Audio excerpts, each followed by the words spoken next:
Bengal Club virtual event. And it's not only the first Bengal Club virtual event, as far as we know, it is the first of its kind in the city as well. And also the topic that Professor Rudrangshu Mukherjee is going to talk about today, which is the sacking of a teacher from the annals of early Kolkata. He has not spoken about this before, so that is a first as well. Professor Mukherjee does not really need an introduction, particularly to a Bengal Club audience. He is, of course, one of the preeminent historians of the country. He is now serving as Chancellor and Professor of History at Ashoka University. And as many of you will know, he is an excellent raconteur as well. I rather suspect that he will mix both his gifts to great advantage. The format of this talk is pretty much similar to the physical talks, with one difference. The audience will remain muted during the course of the talk because a lot of background noise and technical glitches tend to get in the way of these things. So you will remain muted for the duration of the talk.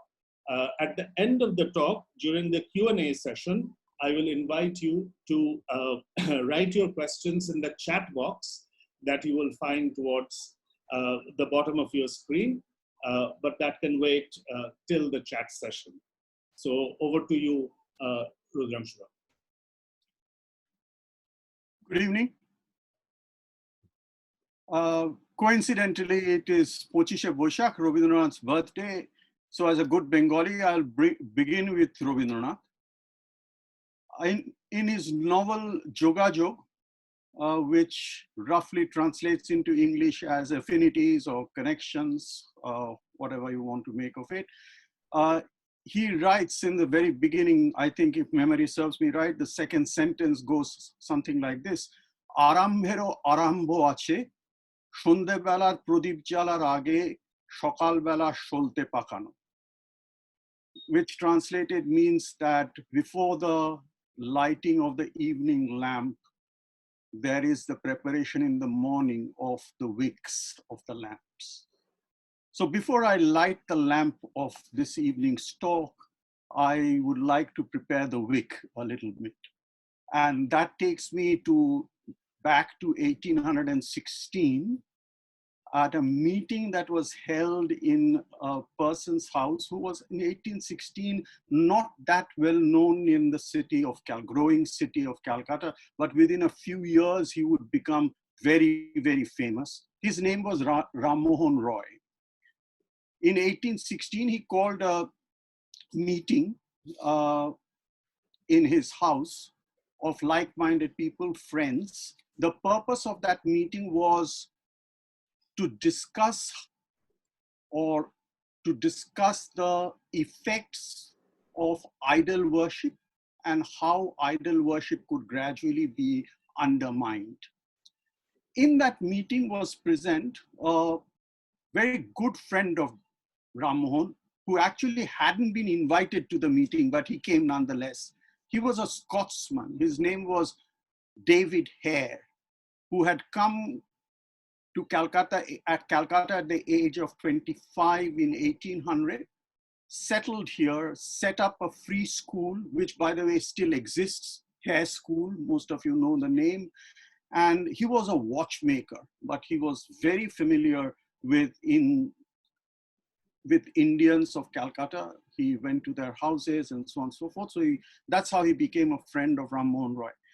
He was present at that meeting, and having participated in that meeting, Hare made the very important point. He said, you cannot actually bring down the influence of idol worship, let alone eradicate it, unless you improve the standard and the level of education in Bengal, Calcutta, or Indian society. And he said that all of you, the great and the good who are gathered here, should actually get together to set up an educational institution of a very high caliber.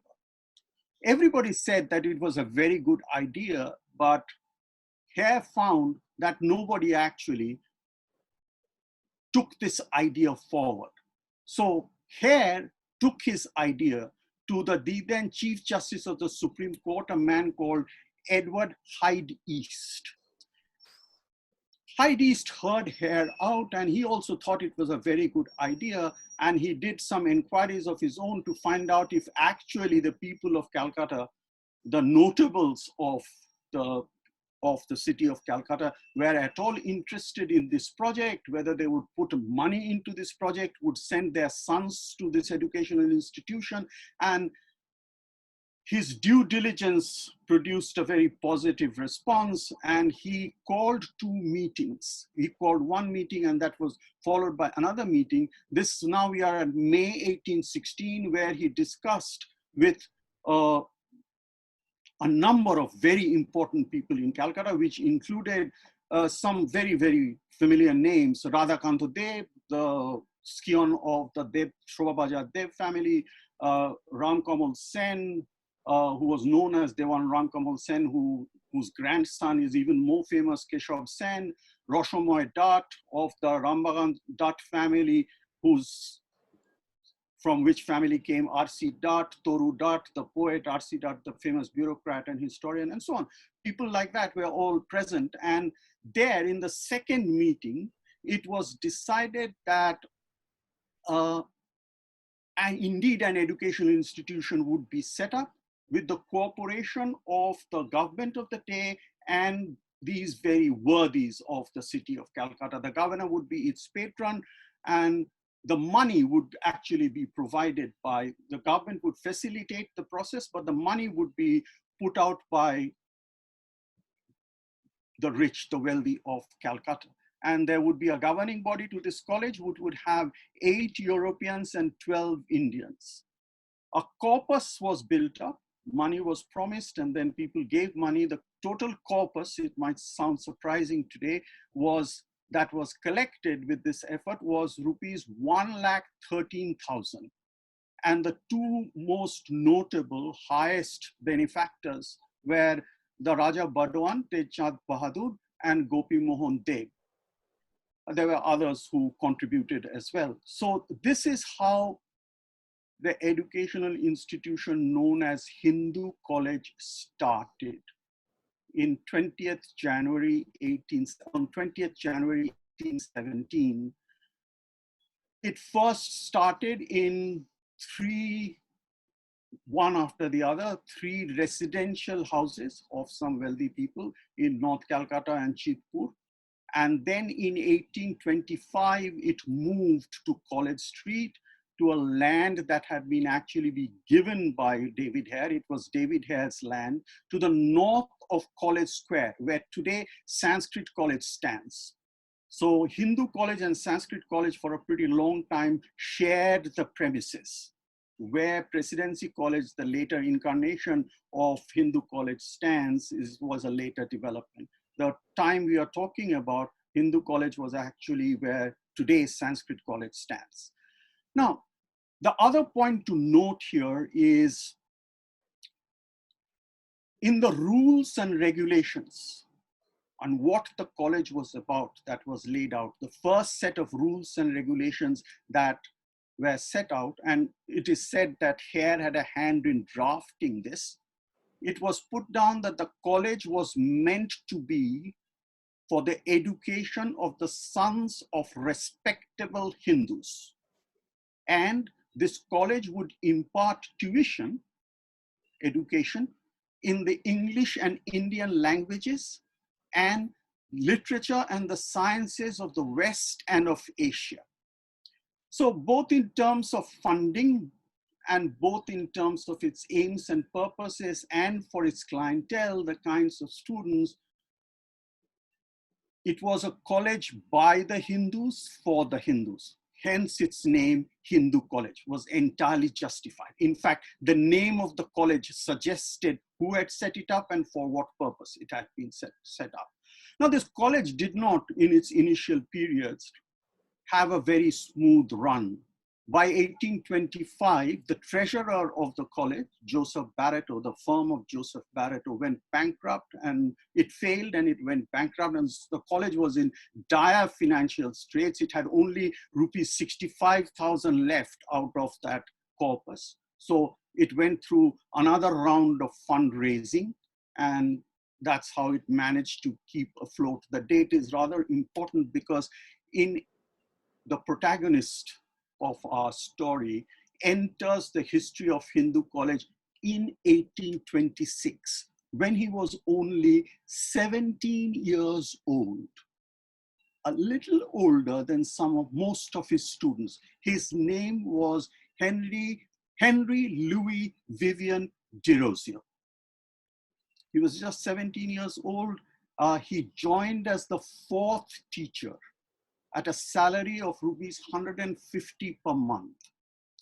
Now, it's a mystery how he got that job, because he had very little educational qualifications. We know that up to the age of 14, he went to a school in Dharmatala, which was known as the Dharmatala Academy, or often referred to as the Drummond Academy, because the founder of that school was an Englishman called Drummond. He was a prodigious and a precocious student in that school. Wrote poetry, wrote plays, wrote essays, and he was a reader of all sorts of things, but he could only stay in that school till the age of 14, when he joined a firm of accountants called James Scott, where his father worked. He worked in that accounting firm for a little more than a year, and then he moved to Bhagalpur, where he worked in an indigo factory, came back to Calcutta in 1826, joined the India Gazette as a sub-editor, and then finally in 1820, same year, he got this job in Hindu College. So he had no what we today would call a curriculum vitae, as it were, to present to the authorities of Hindu College. He just had been a student of the age of 14, and he was given that job. We don't know how, because he was also not, we don't know how is important, because he was not well connected at this point in Calcutta, because he came from a rather underprivileged background. So underprivileged that he had to actually earn a living. He had to earn a living from the age of 14. And also we know that where he lived, where Desrosiers' house was actually technically outside the precincts of the city of Calcutta. It was to the east of what is today Lower Circular Road, what was then also Lower Circular Road. And that is to say, it was beyond what was called the Maratha Ditch. So it was not actually in the city of Calcutta. And secondly, he was not white. His grandfather was described, is still described in the baptism records of St. John's, where he was baptized, as a native Protestant. So Desrosiers was what was then called an East Indian. He was probably of Anglo-Portuguese origin, but there was somewhere Indian blood in him. He certainly did not belong to the elite white population of Calcutta. The location of his house suggests that. He didn't live in Park Street or south of Park Street, in the roads that went off Park Street, where most of the elite white population lived. And if he had lived any longer, there is no doubt that he would never have been able to enter the portals of Bengal Club at that point of time. So it's a mystery how he got that job. Maybe somebody was very impressed by his prodigious and precocious learning, and that's what got him the job. Within a very short time, within a year and a half, Desrosiers became a sensation as a teacher. Absolute sensation. He was by far the most popular teacher. He was by far the most influential teacher in college, and his teaching became a legend in the city. So the question that we have to ask ourselves, how did this happen? How did this young man, 17 years old, as I said, barely a little older than the boys he was teaching, what did he do? What did he teach? What made him such a great teacher? One of his students has left behind an account of what Derozio tried to imbibe in his students. And he says that he did 5 things which this student considered were very important. One, he said, it was the sacred duty, quote unquote. It was the sacred duty of students to think for themselves. They should have a mind of their own and they should use that mind.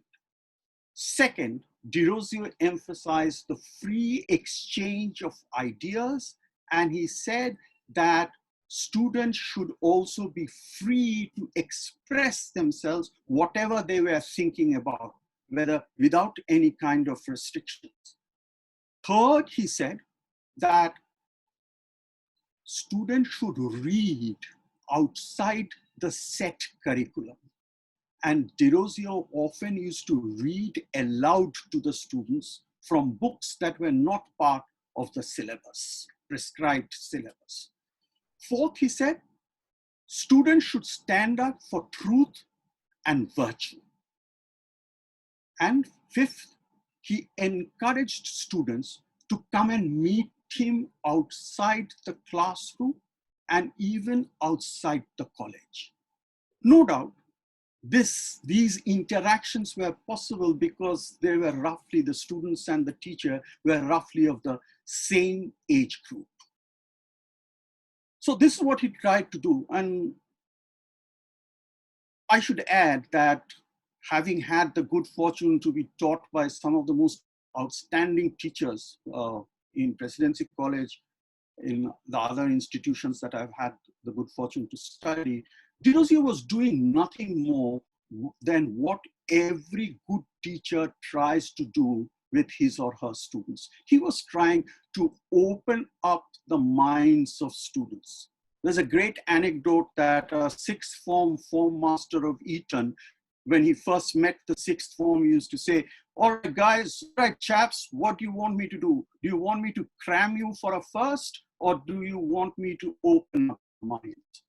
Derozio's, he wanted to open up the minds of his students. Now, this had an impact, given the circumstances, given what Calcutta society was like at that point of time.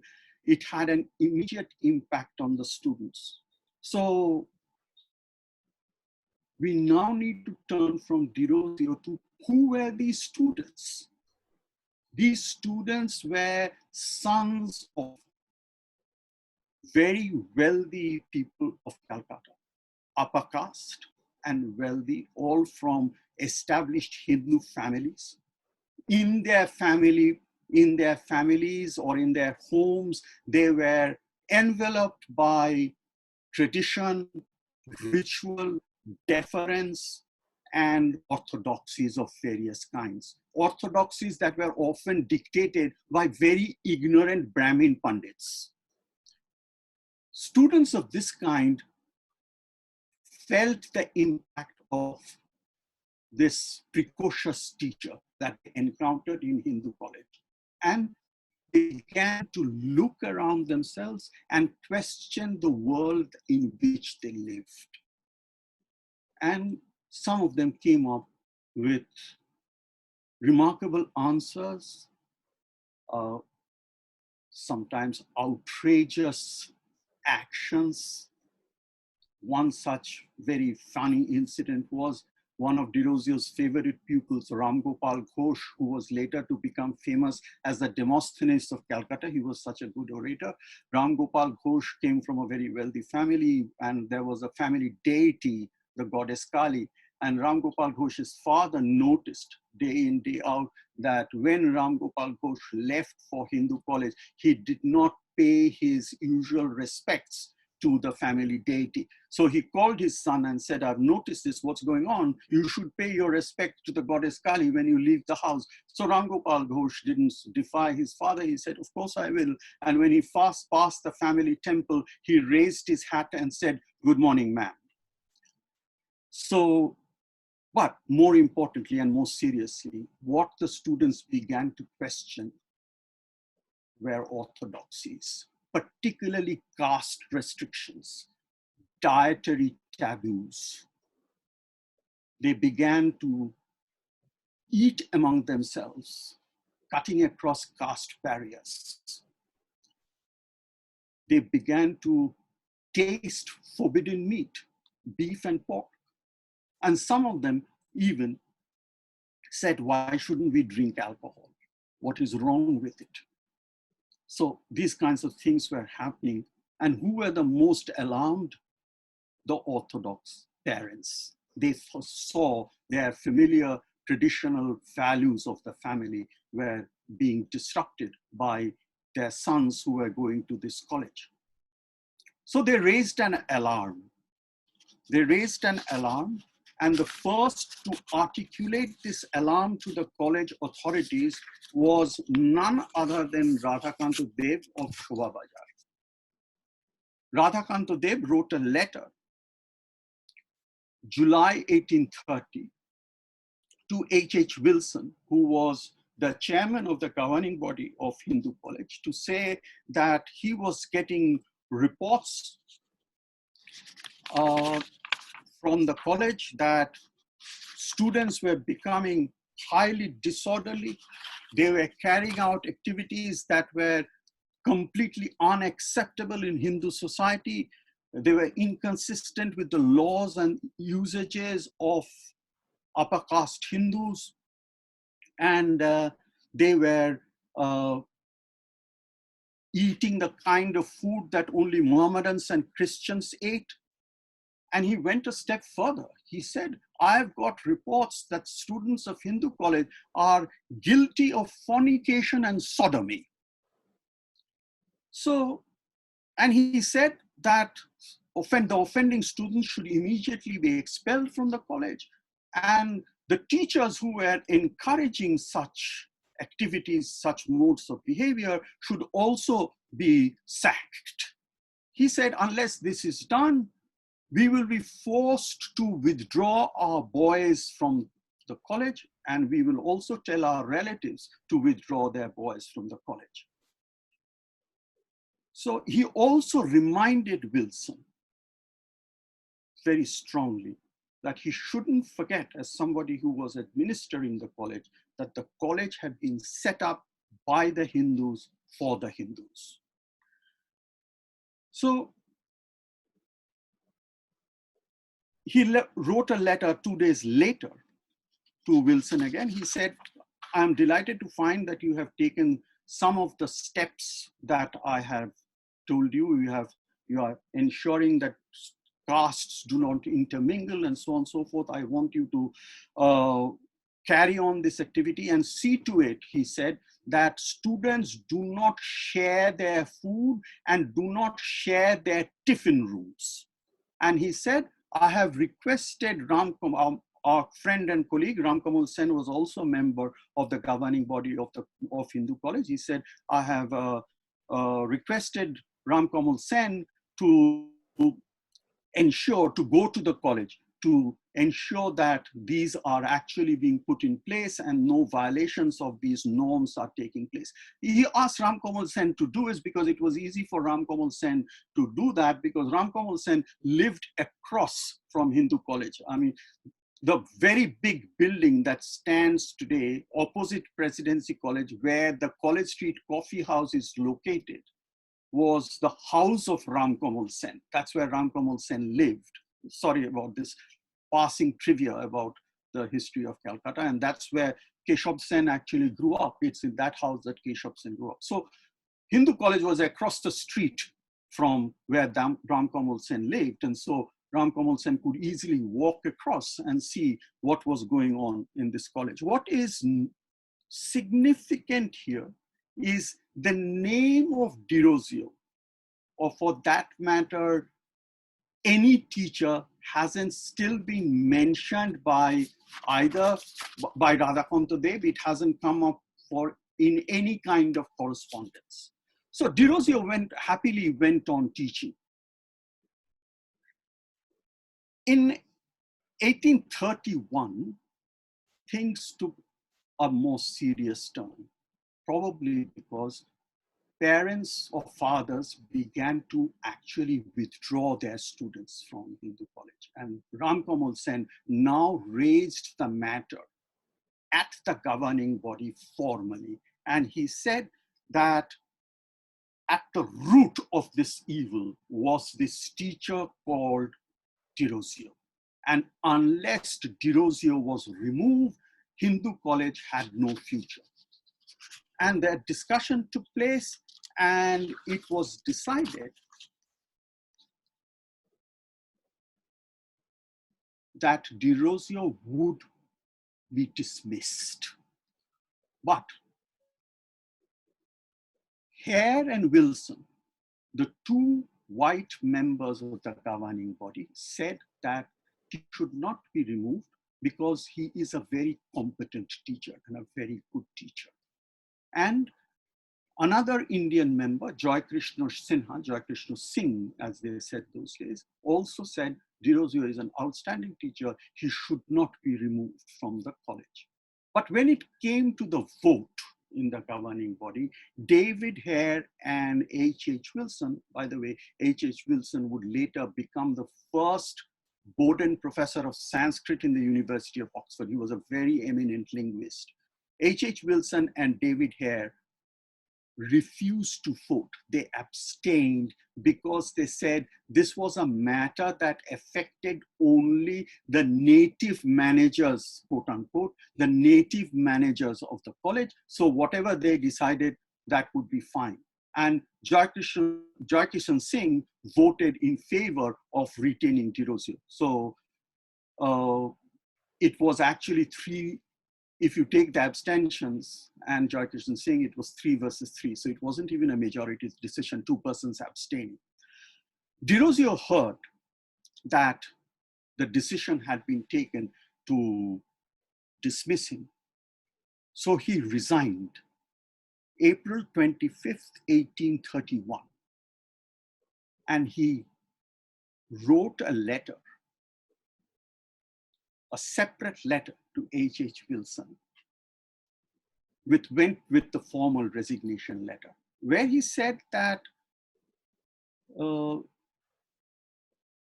I cannot conceal from myself the fact, I'm quoting, I cannot conceal from myself the fact that my resignation is compulsory, that he had been forced to resign.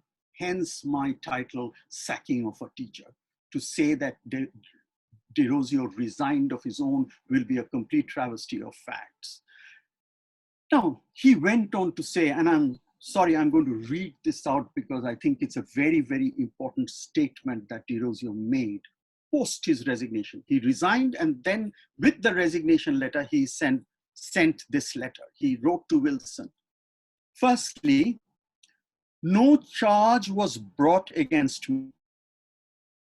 Second, if any accusation was brought forward, I was not informed of it. Third, I was not called up to face my accusers, if any such appeared. Fourthly, no witness was examined on either side. Fifthly, my conduct and character underwent scrutiny, and no opportunity was afforded me of defending either. Sixthly, while a majority did not, as I have learned, considered me an unfit person to be connected with the college, it was resolved, notwithstanding, that I should be removed from it, so that, and mark the words here, so that unbiased, unexamined, and unheard, you resolve to dismiss me without even the mockery of a trial. So that unbiased, unexamined, and unheard, you resolve to dismiss me without even the mockery of a trial, unquote. Thus, in April 1831, Dirosio left the portals of Hindu College to die of cholera at the end of the year in utter penury, thus left one of the most outstanding teachers of Hindu College and its later incarnation, Presidency College. The college has had many, many fine teachers, but I don't think there's been anybody like Derozio in the history of teaching at Hindu College or Presidency. Now, what remains still a mystery is that what were actually the charges against Derozio. We will come back to that in a moment. But before that, there is another significant point to note. Because Derozio was a poet, and he was in the late 1820s, he was considered a very good poet in the literary circles, the small literary circle of Calcutta, English poetry circle of Calcutta. And he was rather well connected with some important ladies and gentlemen who also wrote poetry and were part of this poetry circle. None of them spoke in favor of Derozio or protested against Derozio's removal. Neither did Hare and Wilson ever write anything in favor of Derozio in their subsequent careers. Even posthumously, they did not praise Derozio. So Derozio, except for a handful of students, very loyal students who came to be called Young Bengal, actually left this world unsung, unmourned, and without any protest at all. To come back to the point about what were the charges against him.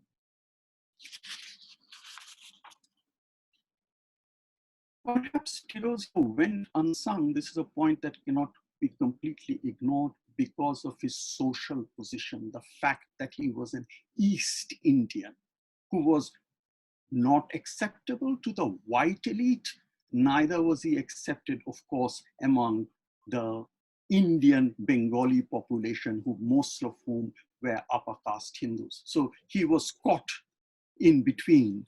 So that also says something about the racial dimensions of Calcutta's social life in the 1820s, early 1830s. So to come back to the charges, in a personal letter, Wilson wrote immediately after Derozio's resignation. He posed 3 very pointed questions to Derozio. And these questions are an indication of what that managing committee of the college might have discussed. I mean, these might have been some of the issues that came up for discussion or were charges that were leveled against Derozio. The 3 questions that Wilson asked were, do you believe in God? 2, do you think respect and obedience to parents is no part of moral duty? 3, do you think the intermarriage of brothers and sisters is innocent and allowable? So going backwards, he was being charged with promoting incest. He was being charged with promoting disrespect towards elders, parents particularly. And thirdly, he was being charged with atheism. So Derozio actually gave a longish reply to these charges. The longest part of it was the answer he gave to the first question. The second and the third questions he dismissed very easily. He said, I've never taught disrespect for parents to my students. In fact, you can ask, he named 2 persons. He said Mohan Singh and Rudrangshu Mukherjee, who had problems with their fathers. You can ask them, and you will find that I advised them actually to go and make it up with their father and to apologize to their father for their bad behavior. And he said, the idea that I promoted incest is a complete absurdity. So he turned then to the question of atheism. And in his reply, he said that in the hearing of any human being, I have never denied the existence of God. Now mark that, that's the quote. In the presence of any human being, I have never denied, or he said in the hearing, actually not present, in the hearing of any human being, I have never denied the existence of God. So is that a direct answer to a direct question? Unfortunately not. He might have been an atheist, but he had never proclaimed it publicly, either in private or in public. So all that he's saying, in public, I have never denied the existence of God. He is not making a statement about his denial of God or acceptance of God. But what he went on to say, that behind this question is a bigger question. I can see that. That is, what did I teach my students? Did I teach my students atheism? Did I teach my students to be free thinking? And he said, yes. I introduced them to the ideas of David Hume, and I introduced them to the ideas of skepticism, that unless you have evidence, that Hume said, unless you have evidence for the existence of God, you cannot accept the existence of God. But he said, I just didn't do that. I gave them counter arguments against Hume. Philosophers who had argued against Hume, men of the cloth who had argued against Hume's skepticism, to speak about the existence of God. He said, I introduced my students to skepticism and to ideas of belief. I felt as a teacher, that's my duty, to give my students both sides of the argument. So he said, if the charge against me is that I unhinged the religious belief of some students, then I should also be given credit that I reinforced the religious beliefs of some students, because I gave them both sides of the argument. And then he went on to spell out that what he had tried to do as a teacher in that letter to Wilson. He said, and I'm reading from, again, entrusted as I was for some time with the education of youth peculiarly circumstanced, mark that word, peculiarly circumstanced. Was it for me to have made them pert and ignorant dogmatists? Setting aside the narrowness of mind which such a course might have evinced, it would have been injurious to the mental energies and acquirements of the young men themselves. Dionysius was self-consciously an enlightenment figure. He has fashioned himself along the lines of 18th century Enlightenment philosophy. He was an admirer of Kant. He translated Kant. In fact, he was going back further in time. He was an admirer of Bacon. He frequently quoted Bacon. He was an admirer of the poetry of Shelley. So he brought to his teaching these ideas of the Enlightenment. And he wanted to open up the minds of his students by informing them, by educating them into these, what were in Europe at that time, the most advanced ideas. He thought that was his duty as a teacher in Calcutta in the late 1820s, early 1830s. But this aim ran completely counter to those who had established Hindu college. Radhakanta Dev, Ram Kamal Sen, Roshomoy Dutt, people like these were not opposed to Western learning. Let's be clear about this. They might have been conservatives, but they were not opposed to Western learning. But Western learning to them was purely transactional.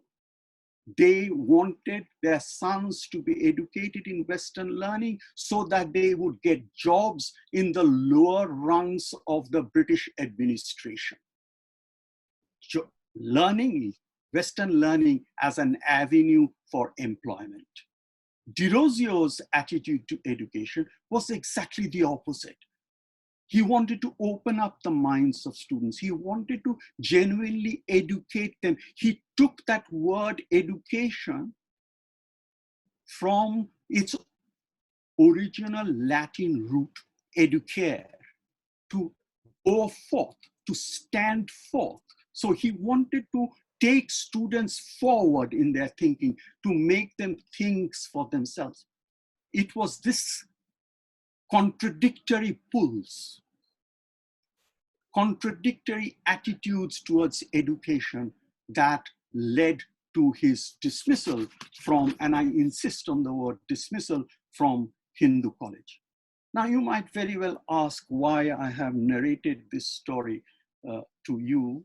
There are 5 points why I thought it was important to narrate this story to this audience. One was, of course, obvious. I wanted to recall the life of an extraordinary individual, the tragic and the meteoric life of an extraordinary individual.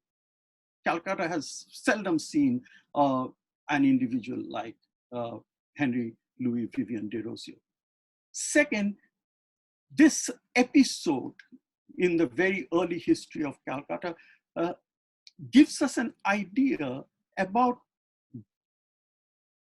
in what kind of society Hindu College was located and where in that society Western education was first introduced. That society, as we have seen, was Hindu and upper caste dominated, and that society had racial overtones, it had caste overtones, it had racial overtones on both sides of the racial divide, white as well as native or Indian. And when it came to transgressions of its orthodoxies, in spite of having introduced liberal education and attempting to introduce liberal values, it could actually be very illiberal. And finally, that two different approaches to education with which I ended. Education as an avenue to a career, education as an avenue to knowledge. I don't think this opposition has left us even today. Thank you. Thank you so much, Rudrangshu. Very, very enlightening talk. Rudrangshu will answer some questions and answers now, but unlike in physical events, you can't ask them because your mics are muted. However, you can ask them through the chat box. If you look at the panel at the bottom of your screen, there are a couple of buttons in the middle, and the second is the chat box. So if you type your questions there, I am just now sending out your comment saying that you can ask questions here. Then I will read out some of those questions to Rudrangshu. So please type in any questions that you might have in the chat box.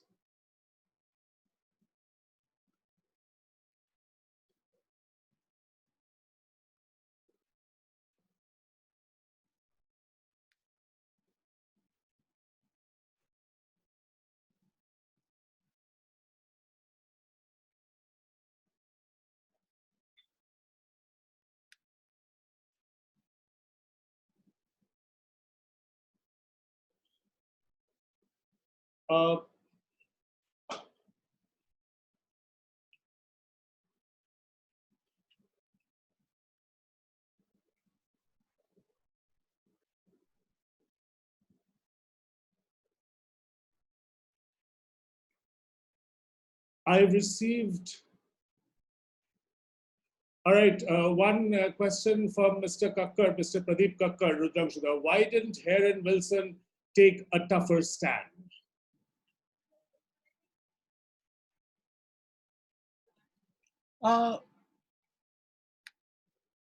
Pradeep, it's difficult why Wilson didn't take a tougher stand. I think Wilson didn't want, as the chairman of the governing body, to disrupt. He saw this as a government come private venture, the private part being completely Hindu and Indian. He didn't want to disrupt in any way that partnership that the college had. So he just abstained instead of taking on a more confrontationist line. That would be my explanation. And I dare say, from the little that I know, or I have later come to know about Wilson, even when he was in Oxford as a Bowdoin professor, he was not by character a person who preferred confrontation. Another question from Anirban. Do you think the resignation of Vidyasagar 20 years later was some sort of repetition of history, both becoming disturbing for the administration in general? No, so it's a very good question. Vidyasagar Vidyasagar resigned because he came into direct conflict with the government of Bengal. Let me just tell you the background. Halliday, who had been the lieutenant governor of Bengal in the early 1860s, asked Vidyasagar, or gave oral permission to Vidyasagar, to set up free girls' schools in the district towns of Bengal. Vidyasagar had already started the process because he had set up a free girls' school in Birshingo in his own village. And Halliday, when he got to hear about this, he said, why are you just doing it in your own village? Why don't you do it in the district towns of Bengal? That will have a greater impact and the government will support you for it and will provide fund, which Halliday provided. Then Halliday's term was over and Halliday went away. Halliday was a personal friend and an admirer of Vidyasagar. And Vidyasagar, after Halliday's departure, Vidyasagar went to the government to ask for the renewal of the funds. The then DPI, I don't recall his name, forgive me, said, so where is the piece of paper on which you're asking for these funds? So Vidyasagar said, I only have the word of Halliday, and we never actually went into any kind of formal agreement. There's no letter that I can carry, that I have with me. And this bureaucrat said, sorry, if you don't have a formal order, I can't give you any money, so you should close down all the schools. So Vidyasagar, in protest, resigned from every single government position that he held. He was not just the principal of Sanskrit College. He was the inspector of colleges. He was a teacher in Fort William College, very senior teacher in Fort William College. He resigned on every single post and never worked with the government again. So that's the background to Vidyasagar's resignation.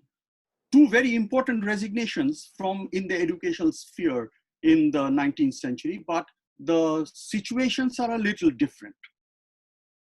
Amazing how you can recall all these details on the drop of a hat. Question from Monojit, in the Derozio drama, is there any evidence of what Brahmo leaders of the time may have thought or expressed?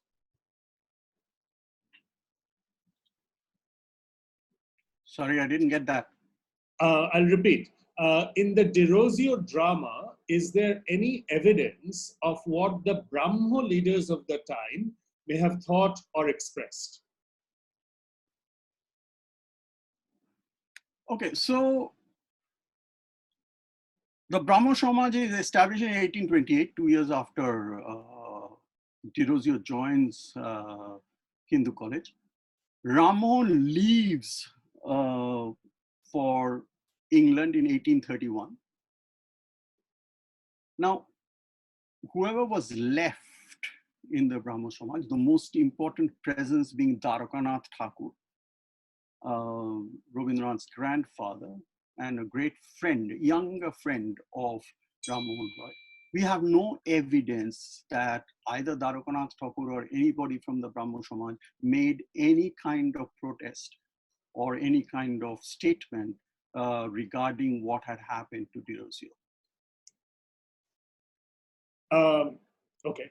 Another question from Bonani Kakkar. What made Dirozio the person that he was? What influenced him? You have touched upon this, but maybe a little more detail. Well, Dirozio was what today we would call an autodidact. He just was a voracious reader and he read. And as I said, the influences on him were the ideas of the Enlightenment. He read the Enlightenment writers, the Enlightenment philosophers, particularly Bacon and Kant he read, and the poetry of Shelley.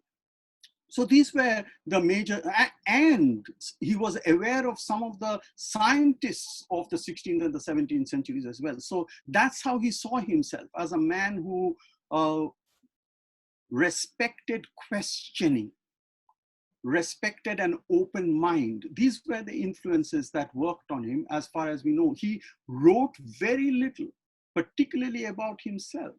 He wrote very little. The output, particularly his prose output, is minimal. He wrote a lot of poetry, but and that poetry is available now in a volume that a member of this club has put together. Rosinka Chaudhuri has put together Dirozio's poems and his writings with a very, very good introduction. So those who are interested in Dirozio can go back to this volume. It's called Dirozio, the writings of Dirozio, the definitive edition, or something like this, published by Oxford University Press. Another question from Shushmita Mitter. Keshab Chandra Sen's father had agreed at the first meeting to steer Bengalis away from orthodoxy. So why did he take the role of getting Dirozio dismissed? I don't think it's Keshab Chandra Sen's father. Keshab Chandra Sen's father died when Keshab Chandra Sen was 6 years old. Ram Kamal Sen, if that's who you are referring to, is the grandfather of Keshab Chandra Sen. And he didn't want to steer people away from orthodoxy at all. Ram Kamal Sen was in fact one of the bastions of orthodoxy in Calcutta, very much so. Another question from... By the way, the father of Keshab Chandra Sen is Pyari Chandra Sen, not Ram Kamal Sen. Ram Kamal Sen is the grandfather. Another question from Madhumita Shah. Interested to know more on the racial paradigm of the administrative body on Hindu College. Is that documented? Well, it's not documented in the sense that the government had representation in it. This is important for what happens subsequently to Hindu College, to which I'll come a little later. The government, when that move was made to give Hindu College a separate house north of College Square, the land that David Hare gave, the government also provided 25 lakhs of rupees to the college. So there was a government representation, and that representation was obviously all white. People like Wilson, Hare, and others, and so on and so forth. Hyde East in the beginning of the college, they were all white people. And then there were on the other side, the Bengali worthies, or the non-European worthies of Calcutta. So this is the great racial divide in the governing body. And as we saw that at a critical juncture, when critical decisions had to be taken, the white sections of the governing body often just remained silent or abstained and allowed the native managers of the college to take the decision. So this allows me to tell you what happened to Hindu College. For the second time around in its short career, Hindu College went into near bankruptcy at the end of 1853 and 1854. And in the beginning of 1854, it had actually to be shut down. The native managers of the college could no longer finance the college. So it had to shut down, completely shut down. And it was revived completely at the government's initiative as a government institution in 1855. So for about 1 year or a little less than 1 year, there was no existence of Hindu college till after 11 months, it re-emerges as Presidency College. Now, this is no longer a government come private initiative. It is completely a government initiative. It is no longer just a Hindu college. It is open to everybody. Anybody can join it. And this is a decision that the government, i.e. the white section of Calcutta society, actually takes to set up, to reinvent Hindu college as Presidency College. Even though I made the statement that it was open to everybody, it was not till the late 1870s, I think 1878, that the first Muslim was admitted to Presidency College. And as a passing trivia, since I'm passing on a lot of trivia, there is a school on College Street opposite Presidency College, which is still called Hindu School.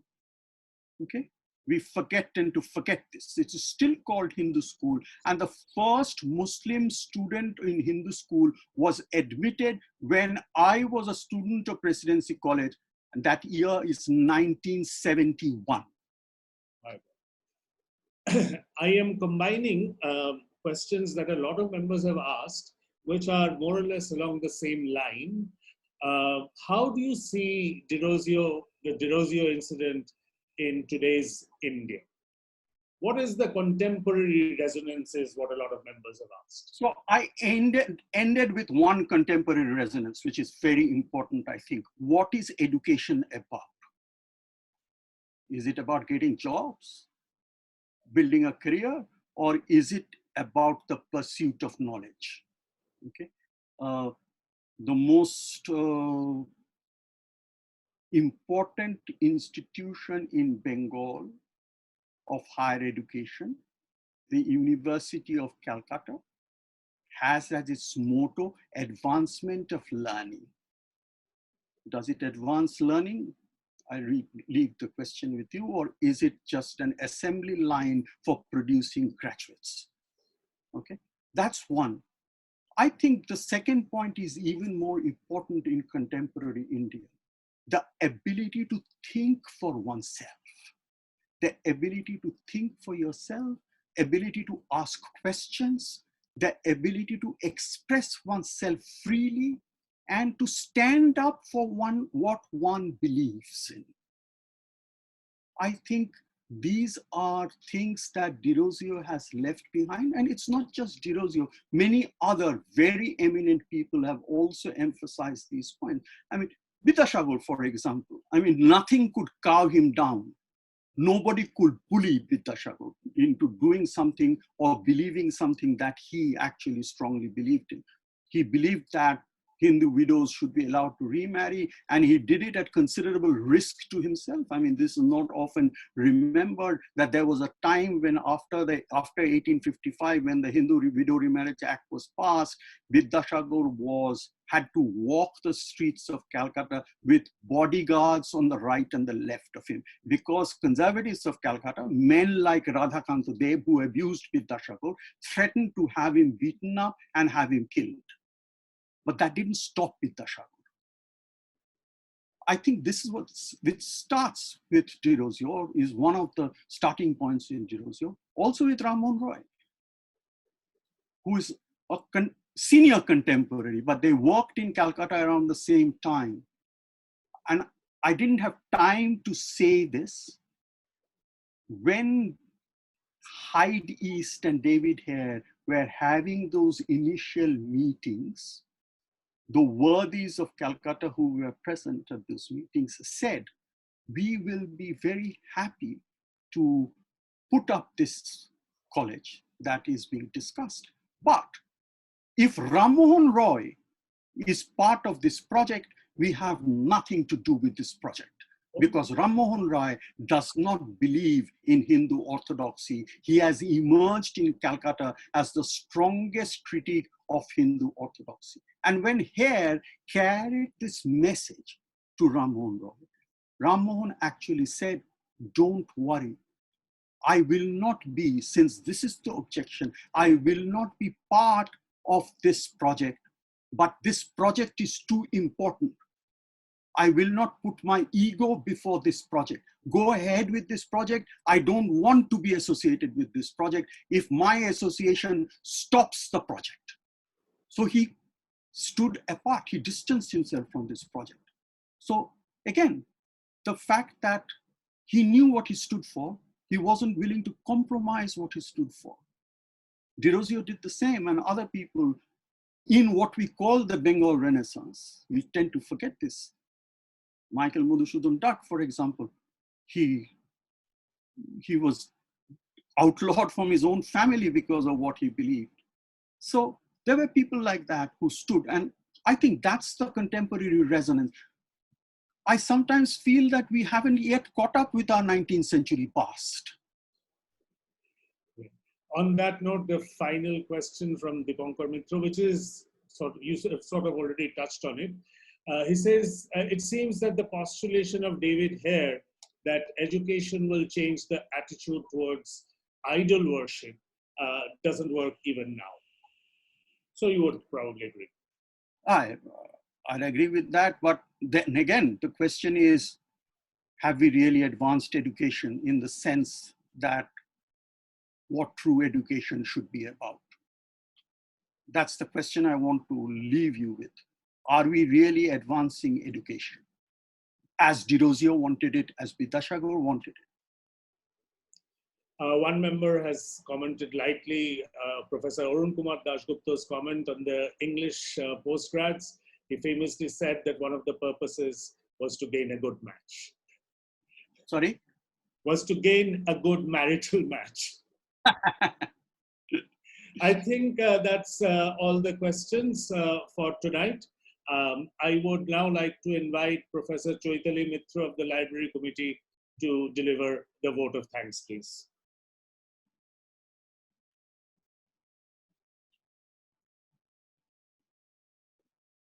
Is Professor Mitra able to make herself heard?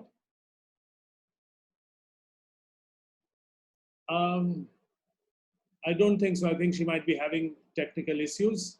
Anyway, thank you very, very much. Lots of members have expressed a great deal of admiration and gratitude for holding this talk during these very difficult times. So thanks everybody for attending. Thanks to the Bengal Club staff who have worked behind the scenes to make this possible. And thanks, of course, to Rudrangshu, who has given us one more enlightening talk. Was very fascinating and throws lights on lots of different things. Thank you very much. Good night.